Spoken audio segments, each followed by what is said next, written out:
കേരളത്തിൽ എല്ലാവർക്കും തന്നെ വളരെ ഉറപ്പായിട്ട് അറിയാവുന്ന ഒരു വള്ളിച്ചെടിയാണിത്. പൈപ്പർ ബേറ്റിൽ എന്നറിയപ്പെടുന്ന ഈ വെറ്റില ഒരു സാധാരണ ഇല മാത്രമല്ല.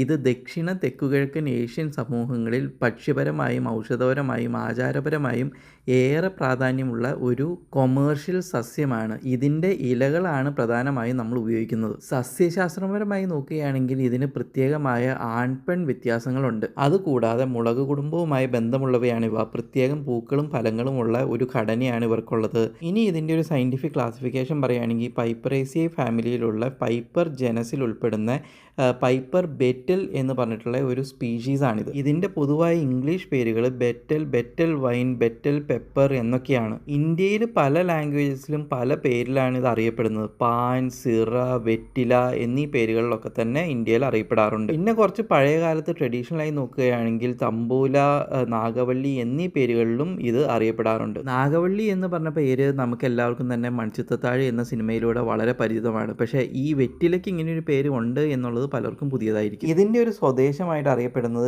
ഏഷ്യയാണ്. പ്രധാനമായും പറയുകയാണെങ്കിൽ ഇൻഡോ ചൈന മുതൽ മലേഷ്യ വരെ വ്യാപിച്ചിരിക്കുന്ന ഒരു ഏരിയ. അതായത് India, China, Malaysia, Andaman Nicobar, Cambodia, Laos, Malaya, Myanmar, Philippines, Thailand, Vietnam തുടങ്ങിയ പ്രദേശങ്ങൾ. ഇവയെല്ലാം തന്നെ ഈർപ്പമുള്ള ഉഷ്ണമേഖല കാലാവസ്ഥാ സ്ഥലങ്ങളാണ്. ഇന്ന് ഇത് India, Sri Lanka, Bangladesh, Malaysia, Indonesia, Philippines, Papua New Guinea തുടങ്ങിയ പ്രദേശങ്ങളിലേക്ക് വ്യാപകമായി കൃഷി ചെയ്യപ്പെടുന്നതായിട്ട് പറയുന്നുണ്ട്. ഇനി ഇതിൻ്റെ ഒരു സസ്യ വിവരണം പറയുകയാണെങ്കിൽ വെറ്റില ഒരു പെരേനിയൽ എവർഗ്രീൻ സെമി വുഡി ക്ലൈംബർ അല്ലെങ്കിൽ ക്രീപ്പർ ആയിട്ടാണ് ക്ലാസിഫൈ ചെയ്തിരിക്കുന്നത്. ഇത് താങ്ങുകളെ ആശ്രയിച്ചോ മറ്റു വൃക്ഷങ്ങളിലേക്കോ മതിലുകളിലേക്കോ ഒക്കെ കയറി വളരുന്ന ഒരു തരം ചെടിയാണ്. രണ്ടിൻ്റെ ഞെട്ട് ഭാഗത്ത് അല്ലെങ്കിൽ നോട്ട്സിൽ ഉള്ള അഡ്വൻറ്റീഷ്യസ് റൂട്ട്സ് കാരണമാണ് ഇതിനിങ്ങനെ പിടിച്ചു കയറാൻ പറ്റുന്നത്. ആ വേരുകളും മതിലിലേക്കും വൃക്ഷങ്ങളിലേക്കും ഒക്കെ നല്ല ഫെവിക്വിക്കിൻ്റെ പശ വെച്ച് ഒട്ടിച്ചേക്കുന്ന പോലെ ഒട്ടും. ഇതിൻ്റെ ഇലകളാണെങ്കിൽ നല്ല പച്ച കളറ് തിളക്കമുള്ള ഇലകളാണ്. തളിരിലകൾക്കാണെങ്കിൽ ഒരു ഇളം പച്ച നിറമാണ്. അത് പ്രായം എത്തുന്തോറും അതിൻ്റെ പച്ചപ്പ് കൂടി ഒരു കടും പച്ചയിലേക്കും പിന്നീട് മഞ്ഞയിലേക്കുമായി മാറും. ഈ ഇലകൾ നല്ല മെഡിക്കേറ്റഡ് ആണ്, സുഗന്ധമുള്ളവയാണ്, അതുപോലെ തന്നെ നല്ല ഭംഗിയുമാണ് കാണാനായിട്ട്. ഒരു ഹൃദയാകൃതിയിലുള്ള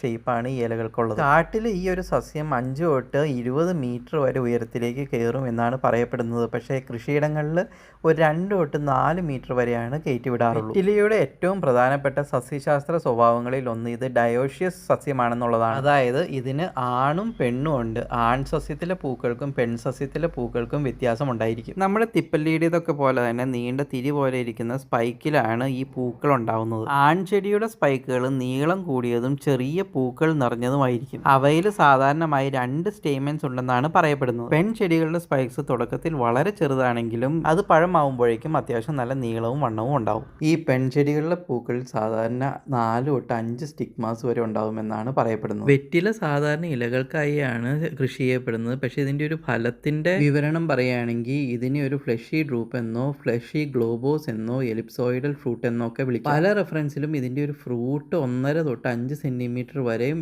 നീളമുണ്ടാവുമെന്നും പറയപ്പെടുന്നുണ്ട്. ഇനി ഇതിൻ്റെ അത് നമുക്ക് ഏറ്റവും ആവശ്യമുള്ള ഒരു ഭാഗം, അതായത് ഇലകളിലേക്ക് വരാം. ഇതിൻ്റെ ഇലകൾക്ക് നല്ല strong, pungent, aromatic and acrid flavour ഉള്ള ഒരു രുചിയാണ് വരുന്നത്. ഇനി ഈ ഇലകളുടെ ഒരു ഫൈറ്റോ കെമിക്കൽ കോമ്പോസിഷൻ അല്ലെങ്കിൽ ഒരു രാസഘടനയെക്കുറിച്ച് പറയുകയാണെങ്കിൽ ഇതിൽ phenols, flavonoids, alkaloids, tannins, essential oils എന്നീ വിഭാഗങ്ങളിൽ പെടുന്ന പല ബയോ ആക്റ്റീവ് കോമ്പൗണ്ട്സും ഉണ്ട്. പ്രത്യേകിച്ച് അലൈൽ ഫൈറോ കാറ്റക്കോള്, യൂജനോള്, ചാവിയോള്, ഹൈഡ്രോക്സി ചാവിയോള്, ചാവി ബീറ്റോള് തുടങ്ങിയ പലതരം ഘടകങ്ങൾ കൊണ്ട് സമ്പന്നമാണിത്. ഇവയാണ് ഇലയുടെ പ്രത്യേക സുഗന്ധത്തിനും ഔഷധ ഗുണങ്ങൾക്കുമുള്ള പ്രധാന കാരണം. ഇനി ചില സോഴ്സുകൾ പറയുന്നതനുസരിച്ചിട്ട് ഇതിൻ്റെ അകത്ത് vitamin A, vitamin C, thiamine, riboflavin, nicotinic acid, പിന്നെ ചില മിനറൽസ് കൂടാതെ അരോമാറ്റിക് ടെർപീൻസ് ഒക്കെ തന്നെ അടങ്ങിയിട്ടുണ്ട് എന്നും പറയുന്നുണ്ട്. പിന്നെ ഈ മെയിൽ ഫീമെയിൽ വ്യത്യാസങ്ങൾ അനുസരിച്ച് മിനറൽസിലും കാര്യങ്ങളിലും ഒക്കെ ചെറിയ വ്യത്യാസങ്ങൾ വരാമെന്നും പറയുന്നുണ്ട്. ഈ ഇലകൾ ഒരേ സമയം തന്നെ സുഗന്ധമുള്ളതും പഞ്ചൻ ടേസ്റ്റ് ഉള്ളതും വായിൽ ചൂടും ശ്വാസത്തിൽ പുതുമയും നൽകുന്ന സ്വഭാവമുള്ളതും ആയതുകൊണ്ടാണ്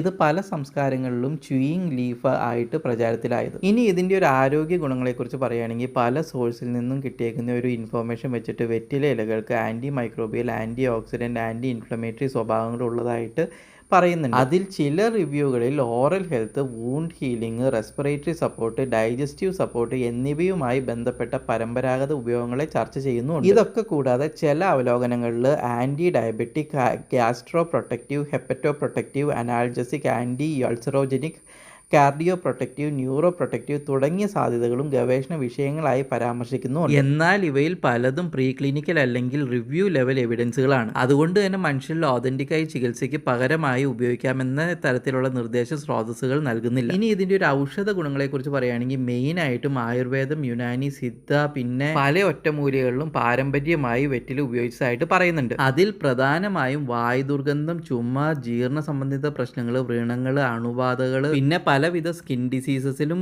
ഓറൽ ഹൈജീനിലും ഒക്കെ ഉപയോഗിച്ചതായിട്ടാണ് പറയപ്പെടുന്നത്. വെറ്റിലയുടെ ഇലകൾ പല പാരമ്പര്യത്തിലും വൈദ്യത്തിലും ഒക്കെ ഉപയോഗിക്കുന്നുണ്ട് എങ്കിലും വെറ്റിലയും അടക്കയും ചുണ്ണാമ്പും ചേർന്നുള്ള ബീറ്റിൽ ലിക്വിഡ് അല്ലെങ്കിൽ പാനിന്റെ ഉപയോഗം ഒരു പ്രധാന ആരോഗ്യ ഭീഷണിയാണെന്ന് സ്രോതസ്സുകൾ വളരെ വ്യക്തമായി പറയുന്നുണ്ട്. ഈ ഒരു കോമ്പിനേഷൻ കാർസിനോജനിക് ആണെന്നും ഗുരുതര ആരോഗ്യ പ്രശ്നങ്ങളുമായി ബന്ധപ്പെട്ട് കാണപ്പെടുന്നുവെന്നും വ്യക്തമാക്കുന്നുമുണ്ട്. അതുകൊണ്ട് തന്നെ വെറ്റില എന്ന സസ്യത്തെക്കുറിച്ചുള്ള സാംസ്കാരിക പ്രാധാന്യവും ഔഷധ സാധ്യതകളെക്കുറിച്ചും പറയുമ്പോൾ പോലും അരക്കനട്ട്, അതായത് നമ്മുടെ അടക്കയും ലൈം, അതായത് ചുണ്ണാമ്പും ചേർത്ത് പതിവായി ചവയ്ക്കുന്നത് സുരക്ഷിതമല്ല എന്നുള്ള ഒരു കാര്യം പ്രത്യേകം ഓർക്കണം. അതുകൊണ്ട് തന്നെ ഈ ഒരു സസ്യം ടോക്സിക് ആണോ എന്ന് ചോദിച്ചു കഴിഞ്ഞിട്ടുണ്ടെങ്കിൽ ടോക്സിക് അല്ല. പക്ഷേ ഇതുമായി ചില കോമ്പിനേഷനുകൾ വരുമ്പോൾ അത് ടോക്സിക് ആവാൻ സാധ്യതയുണ്ട് ലോങ് ടേമിൽ യൂസ് ചെയ്ത് കഴിഞ്ഞാൽ. ഇനി ഈ വെറ്റിലയുടെ വളർച്ചയ്ക്ക് അനുയോജ്യമായ ഒരു കാലാവസ്ഥ എങ്ങനെയാണെന്ന് നോക്കാം. ഇത് ചൂടും ഈർപ്പവും കൂടിയ ഉഷ്ണമേഖലാ കാലാവസ്ഥയിൽ നല്ല രീതിയിൽ വളരുന്ന ഒരു ചെടിയാണ്. നല്ല ഫെർട്ടൈൽ, വെൽ ഡ്രെയിൻഡ് സോയിൽ, സ്ഥിരമായ ഈർപ്പം, സെമി ഷെയ്ഡ് അല്ലെങ്കിൽ ഫിൽറ്റേർഡ് ഷെയ്ഡ് കൂടാതെ പിടിച്ചു കയറാൻ പറ്റുന്ന രീതിയിലുള്ള താങ്ങുകളൊക്കെയുള്ള വെള്ളം കെട്ടി നിൽക്കാത്ത സ്ഥലങ്ങളിൽ വളരെ നന്നായിട്ട് വളരും. പക്ഷേ